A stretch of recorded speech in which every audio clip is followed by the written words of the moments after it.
আপনার নামে যদি মিথ্যা মামলা হয় সেক্ষেত্রে আপনি কি করবেন? আপনি ঘটনাস্থলে ছিলেন না, কিন্তু আপনার নামে শত্রুতাবশত মামলা দিয়েছে।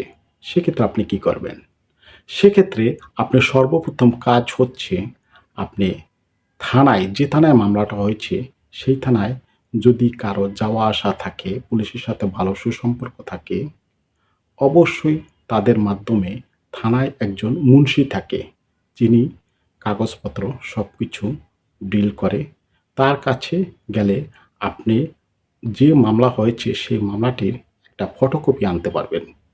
সেই ফটোকপিটা আনার পরে সর্বপ্রথম কাজ হচ্ছে আপনাকে, আপনার যদি পরিচিত কোনো বা আত্মীয়স্বজন কোনো আইনজীবী থাকে, আর যদি আত্মীয়স্বজন বা পরিচিত না থাকে, তাহলে আপনি জেলা শহরে যাবেন, দেখবেন আইনজীবী সমিতি শাখা আছে, সেখানে অনেক বড় বড় আইনজীবী আছে।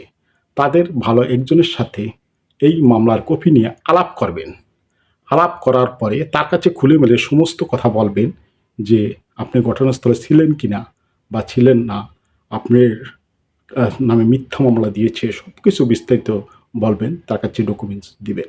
দেওয়ার পরে আপনাকে সেই বিজ্ঞ আদালতে আপনার যে লয়ার, যে আইনজীবী যার কাছে গিয়েছেন, তিনি আপনাকে জামিন করে দিবে মুভ করে।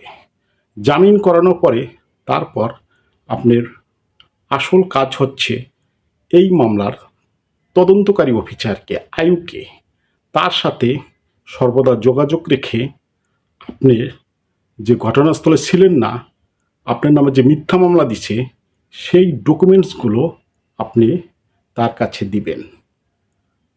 সেই ডকুমেন্টসগুলো তার কাছে দিলে আপনার যদি এই প্রমাণ কিন্তু আপনি করতে হবে যে আপনি ঘটনাস্থলে ছিলেন না। আপনি সেই ডকুমেন্টসগুলো তার কাছে দিলেই আপনাকে ওই মামলা থেকে বাদ দিয়ে দেবে, অব্যাহতি দিয়ে চার্জশিট দেবে। তো এভাবেই আপনি মিথ্যা মামলা থেকে অব্যাহতি বা খালাস পেতে পারেন।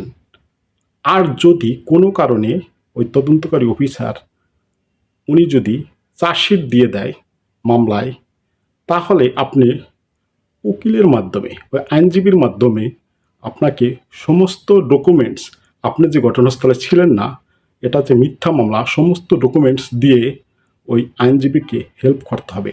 আইনজীবী বিজ্ঞ আদালতে মুভ করে আপনার থেকে মামলা, আপনাকে মামলা থেকে কিভাবে অব্যাহতি পেতে পারেন সেই ব্যবস্থা করে দিবে। কারণ তিনি ভালোভাবে মুভ করে আপনাকে কিভাবে মামলা থেকে খালাস করা যায় সেটা করবে। এতে আপনার ভয়ের কোনো কারণ নেই। তো এই ছিল আজকের ভিডিও। ভিডিওটি ভালো লাগলে সবার মাঝে একটু শেয়ার করে দিবেন। আসসালামু আলাইকুম।